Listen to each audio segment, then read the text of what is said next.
जम्मू की गलियों को आपने देखा होगा, जम्मू की सड़कों को आपने देखा होगा।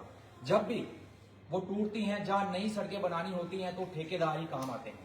इन ठेकेदारों को ही उनका काम जो है वो सौंपा जाता है कि वो जल्द से जल्द इन गलियों को, इन सड़कों को जल्द से जल्द बनाए और लोगों की सहूलियत जो है वो बनाए रखें। आज वो ठेकेदार जो है आज सड़कों पर हैं, उनकी मेहनत की कमाई आज उनको नहीं मिल रही। जितनी भी कमाई है उसके लिए आज ये सड़कों पर आए हैं और एक दूसरे का सहारा जो है बन रहे हैं, एक दूसरे की मदद के लिए आगे आ रहे हैं। वहीं पर आज एक बार फिर से मैं उन ठेकेदारों के साथ हूं जो कि ठेकेदार आज यहाँ पर आए हुए हैं और इनका यही कहना है कि इनकी जो मेहनत की कमाई है, सालों की मेहनत की कमाई है, जो इन्होंने सड़कें बनाई हैं, जो गलियां बनाई हैं, उनका काम का जो पैसा है अभी तक इनको नहीं मिला। हमारे साथ युवा नेता करण सिंह जी हैं, उनसे हम बातचीत करेंगे और ठेकेदार भी हमारे साथ हैं, उनसे हम बातचीत करेंगे और जानेंगे कि आखिर कितना पैसा जो है अभी तक इनको नहीं मिला और कितना काम जो है इनके द्वारा किया गया है। सबसे पहले हम बात करेंगे युवा जो हमारे नेता हैं करण सिंह जी, उनसे बात करेंगे। करण सिंह जी, आज जितने भी ठेकेदार आज आपके पास आए हैं, क्या कहना है इनका? इनका यही कहना है, जिस तरह से इनका मिलकर क्या क्या बातें कही आपने? ये ठेकेदार व्यवसाय से हैं, ये काम ठेकेदारी का करते हैं, लेकिन ये मेरे भाई हैं, हमारे जम्मू कश्मीर के बच्चे हैं। ये अपना दुखड़ा मेरे साथ अपना साझा करने आए हैं, अपना बड़ा भाई समझकर मेरे साथ साझा करने आए हैं और मेरा भी जो है दायित्व बनता है कि मैं इनके साथ, इनके कंधे के साथ कंधा मिलाकर खड़ा रहूं। आज चाहे आजादी जब हुई तब से लेकर आज तक आप लीजिए, जम्मू कश्मीर जो है यदि आगे बढ़ा है तो किसके दम पर बढ़ा है? यदि सरकारें कहती हैं कि हमारे दम पर बढ़ा है, तो उन सरकारों के लिए कार्य कौन करता है? जो उनका बैकबोन है हमारी जम्मू कश्मीर की डेवलपमेंट की, वो कौन है? ये री की हड्डी कहते हैं हम जिसे, वो कौन है इस डेवलपमेंट की? वो होते हैं कॉन्ट्रैक्टर्स, वो होते हैं ये ठेकेदार। यही लोग जो हैं, कोई भी इंजीनियर हो, सरकार हो, कुछ भी जो डेवलपमेंट का कार्य बनाती है, उसको धरातल पर जो उतारते हैं वो है ठेकेदार। जो दिखाई देता है, खूबसूरती दिखाई देती है, खूबसूरत जम्मू कश्मीर बनाने में लगे हुए हैं, वो सरकार तो कहती है हमने किया, लेकिन सही मायने में देखा जाए तो उसको खूबसूरत बनाता है ये ठेकेदार। लेकिन आज जम्मू कश्मीर के ठेकेदार की खूबसूरती जो है खत्म हो रही है। जम्मू कश्मीर के ठेकेदार के फेस पर, उसके चेहरे पर वो रौनक खत्म हो रही है। यदि वो जम्मू कश्मीर की गलियों को रौनक में ला रहा है, जम्मू कश्मीर के बाग बगीचों को रौनक के लिए ला रहा है, तो उसके चेहरे की रौनक क्यों खत्म की जा रही है? आज आप देखें, माननीय प्रधानमंत्री जी की जो योजना है, उनकी बहुत महत्वाकांक्षी योजना है कि 75 साल होने के बाद भी भारतवर्ष के हर घर में जो है जल और नल नहीं पहुंचा। उन्होंने यही कहा कि हर घर में जल भी पहुंचे, जल पहुंचे तो नल होगा, तो जल पहुंचेगा, हर घर जल, हर घर नल। उसी मिशन के तहत इनको जो है ठेकेदारों को कार्य दिया गया। लेकिन आज 1 साल हो गया जी अपना कार्य पूर्ण करके बैठे हुए, लेकिन इन विचारों की आज तक कोई पेमेंट नहीं हो पा रही है। हम सरकार से यही गुहार लगाने के लिए आए हैं। इन्होंने चाहे जहां जहां ये जा सकते थे, चाहे वो एडमिनिस्ट्रेशन के दरवाजे हो, चाहे वो के एमएलए के दरवाजे हो, चाहे वो सरकार में है, चाहे विपक्ष में है, चाहे इंडिपेंडेंट है, शाइलीन काबरा जी का दरवाजा हो, एलजी साहब का हो, सीएम साहब का हो, हर जगह ये घूम के आए हैं, हर जगह ये खटखटा के आए हैं। लेकिन क्या माना जाए, क्या राजनीति इनके आड़े में आ रही है या कुछ और कारण है अभी तक पेमेंट नहीं मिली? हो सकता है कुछ राजनीति भी हो, लेकिन कहीं ना कहीं जो हमारी एडमिनिस्ट्रेशन है, ये इसको भी साबित करना पड़ेगा कि ये इतनी सक्षम है कि जो इनको कार्य दिया जाएगा वो एकदम से ये करेंगे।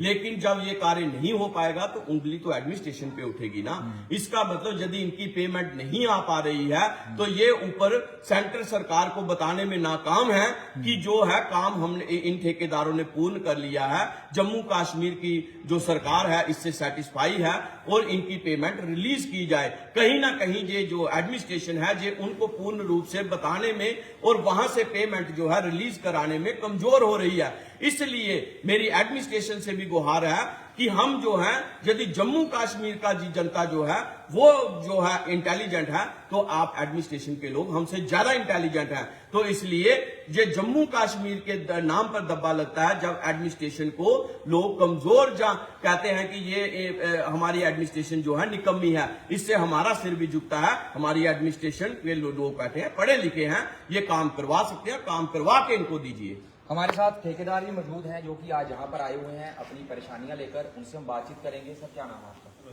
रोहित जी, पेमेंट आपकी रुकी हुई है। इनका कहना है कि 1 साल से आपको पेमेंट नहीं मिली, तो कहाँ जी? एक नहीं, बहुत सालों से बहुत सालों से। अच्छा, पेमेंट का सिस्टम इन्होंने बनाया है ऐसा, थोड़ी पेमेंट देते हैं, अच्छा। बाकी रोक लेते हैं, फिर थोड़ी देते हैं, साल में एक बार इंस्टॉलमेंट आती है, वो थोड़ी सी पेमेंट मिलती है, बाकी पेंडिंग रह जाती है।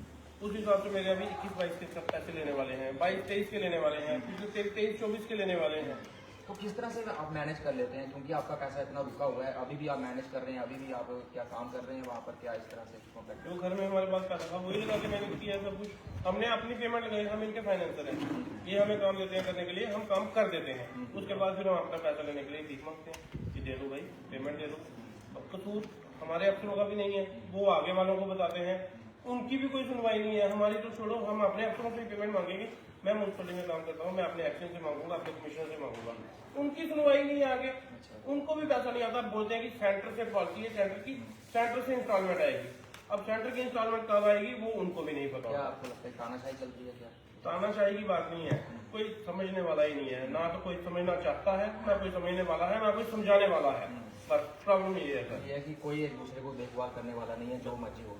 कोई पूछने वाला नहीं ना। सेंटर में कोई अगर कोई मिनिस्ट्री का कोई है बड़ा, वो पूछे कि इनके काम अगर कंप्लीट हो गया तो इनकी पेमेंट क्यों रुकी हुई है, वो पूछते नहीं है, ये बताते नहीं है। कितनी बार आप एडमिनिस्ट्रेशन के पास गए, उनसे मुलाकात की? हम तो बहुत बार गए हैं इनके पास, अपने कमिश्नर के पास तो हम जाते ही रहते हैं, और उसके बाद हम सेक्रेटरी में जाते हैं, हमारी मैडम है मनदीप कौर, हम उनसे भी मिले हैं कि हमारी पेमेंट्स रुकी हुई है। वो भी बोलते हैं ठीक है हो जाएगी, सेंटर से इंस्टॉलमेंट आएगी। अब सेंटर की इंस्टॉलमेंट कब आएगी उसका ही वेट है। कितना पैसा रुका आपका फंसा हुआ? काफी पैसे फंसे हुए हैं, बड़ा भी काम होगा तो 10-15 लाख रुपया तो मेरा अभी भी फंसा हुआ हुआ है। मतलब घर से पैसे लगाए हैं, मैं काम करने गया हूँ तो मैं भी 2 पैसे कमाऊंगा। अपना प्रॉफिट छोड़ो, अपने पर्सनल पैसे नहीं वापस आ रहे। सर, क्या नाम है आपका? मेरा नाम सर भूपेश्वर सिंह रोहन है। जी, तो आप क्या कहना चाहेंगे? मैं ये कहना चाहता हूँ सर कि मैंने पिछले 2 साल से जीजीएम के काम हम कर रहे हैं। जम्मू में मोदी साहब की स्कीम थी जल जीवन मिशन जी, उसके तहत हमने काम किए थे, लेकिन पिछले 1 साल से हमें कोई पेमेंट नहीं मिलती। अब लिहाजा हमारी एडमिनिस्ट्रेशन से यही दरख्वास्त है कि हमें जल्द से जल्द पेमेंट की है और हमें राहत दी। कितना पैसा बचा? हमारे तो जम्मू के जो भाई हैं करोड़ों रुपए की लाइबिलिटी है हमारे यहाँ पर। तो बाकी हमने स्कीमों में जैसे ये बताते हैं कि हमने वैसे काम भी किए हैं, खानपुर नगरोटा हो गया, कमीनी हो गया, ऊपर पांचग्राही हो गया, इवन कि हमने ऊपर समलैट तक काम किया। तो काफ़ी लाइबिलिटी फंसी हुई है हमारे ठेकेदार भाइयों की। कितने ठेकेदार होंगे? कम से कम 100 से ऊपर ही है। 100 से ऊपर। हाँ, ऊपर ही। सभी का एक ही हाल है? हाँ, सभी का एक ही हाल है। अब इस समय ये परिस्थिति आ गई है, सबने काम बंद कर दिए हुए। अभी ये फ्लड आया जो आप देखिए 4-5 दिन पहले। किस तरह से काम होगा, कैसे सड़कें बनेंगी? अगर आप क्या बताएं, ये एडमिनिस्ट्रेशन ही सोच सकती है हमारे बारे में, क्या बता सकते हैं हम इसके बारे में। हमने कोई दरवाजा नहीं छोड़ा, हम पहले अपने एमएलए के पास किए, फिर एमपी साहब के पास भी किए, उसके बाद हम हमारे श्रीनगर के कश्मीरी भाई हैं जो वो इवन के चीफ मिनिस्टर साहब के पास भी गए। वोट आपने इन्हीं को दिया था? हाँ, इन्हीं को दिया था। अब आपकी बात नहीं कोई सुनवाई नहीं है हमारी। तो अब इवन की हम इधर सेक्रेटरी में हम अपने कमिश्नर साहब हैं शलीम काबरा साहब, उनके पास भी गए थे, लेकिन कोई सुनवाई नहीं है हमारी। चलिए जी, अभी ये सड़कों पर हैं और घर की हालात जो है काफ़ी नाजुक हो चुके हैं। इनके जो पैसा था उधार लेकर किसी ने लोन लेकर अपने गहने गिरवी रखकर जो है पैसा किया, सरकार के लिए काम किया, सड़कें बनाई, लेकिन अब ये पैसा मांगने के लिए मजबूर है, भीख मांगने के लिए मजबूर हैं सरकार के आगे। लेकिन सरकार है कि कुछ भी नहीं सुन रही, एक कान से सुनती है दूसरे कान से निकाल देती है। हमारे साथ मेहता साहब हैं, इनसे हम बातचीत करेंगे। सर, क्या कहना है? आज जो लोग जो हैं काफ़ी परेशान हैं। मैं सर आपके माध्यम से एलजी साहब से और सीएम हमारे अब्दुल्ला साहब, इनसे अपील करता हूं कि इनकी जेजेएम वालों की जो पेमेंट है जल्दी से जल्दी रिलीज़ की जाए जी। उसका मैं बताऊं, मुझे भूपेश्वर सिंह जी है, मेरे मतलब समझो फैमिली मेम्बर हैं, छोटे भाइयों की तरह। तो ये मेरे पास आते हैं काफ़ी देर से, आपस में बड़ा प्यार है। तो मैं कुछ महीने से देख रहा हूँ ये काफ़ी परेशान है, बहुत ही मतलब थोड़े नहीं बहुत ही परेशान है। कोई बात करता हूँ तो उल्टी जवाब दे रहे। मैंने कहा यार बात क्या है, क्या परेशानी क्या है, बता तो सही मुझे। इसने फिर मुझे बताया ऐसे ऐसे मेहता साहब हमने काम किए हुए हैं, काफ़ी काम किए हुए हैं, जिसकी पेमेंट हमें आ नहीं रही, हमें बाकी बातें छोड़ो जी, हमें अपनी परेशानी बहुत है, घरेलू प्रॉब्लम है। और घरेलू प्रॉब्लम तो इनको ही पता है, इन्होंने शायद मेरे साथ कोई कई ऐसी बातें हैं जो नहीं की हैं। हो सकता है इन्होंने कोई जेवर जो है गिरवी रखी हैं, या इन्होंने ये भी कहा मुझे बैंक से लोन हमने लिया है, लेकिन बैंक थोड़ा छोड़ता है भाई, महीने के महीने उन्होंने इंटरेस्ट लगा देना है। तो इनको बोला, इन्होंने इवन इतने तक बताया कमाई तो दूर रही, हम बैंक का सूद भी नहीं, रोज बैंक वाले इनको कॉल करते हैं, रोज ही बैंक वाले इनको कॉल करते हैं। लेकिन मैं जिस वक्त देखा, मैंने कहा यार बहुत ही परेशान है। फिर मैंने इनकी परेशानी भी समझी, शायद मैंने भी जहाँ 2-3 जगह मेरी अप्रोच होती थी मैंने फ़ोन किया, लेकिन कोई भी इनका मसला ठीक नहीं हुआ। तो मैं एलजी साहब से, उमर साहब से यही अपील करूंगा कि जितनी जल्दी हो सके इन जो कम से कम भी इनसे मैंने पूछा, आज ये बोल रहे हैं कि 100 से ऊपर ही फैमिलीज होंगी, तो उनका पैसा रिलीज करना चाहिए, क्योंकि इन्होंने कोई ऐसा पैसा नहीं लेना है, इनकी फीलिंग समझनी चाहिए, तो उनका पैसा जो रिलीज करना चाहिए, ताकि ये भी अपने परिवार का पालन पोषण करें। एलजी साहब और उमर साहब अगर सुन रहे हैं तो इनके द्वारा एक रिक्वेस्ट की गई है आपसे। ये वही ठेकेदार हैं, जैसा कि हमने शुरुआत में कहा कि अगर जम्मू की सड़कें जहाँ गलियाँ जो हैं ख़राब होती हैं, जहाँ नहीं बनानी होती हैं, तो इन्हीं ठेकेदारों को जो है जिम्मेदारी दी जाती है कि आप जो है गलियों और जो सड़कें हैं उनकी जिम्मेदारी लीजिए और इनको जल्द से जल्द बनाइए।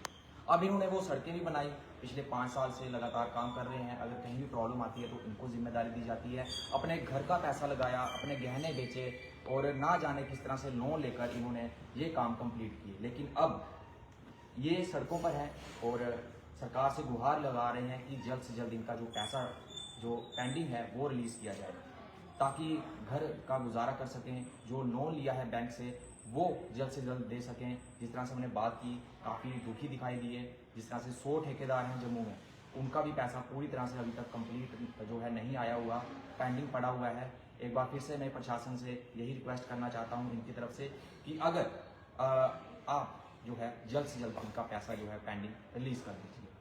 जम्मू कश्मीर और साथ में देश विदेश की खबरों के लिए आप जुड़ रहे हैं JLK मीडिया के साथ। मुझे और मेरे सहयोगी मुकेश को दीजिए इजाज़त। नमस्कार।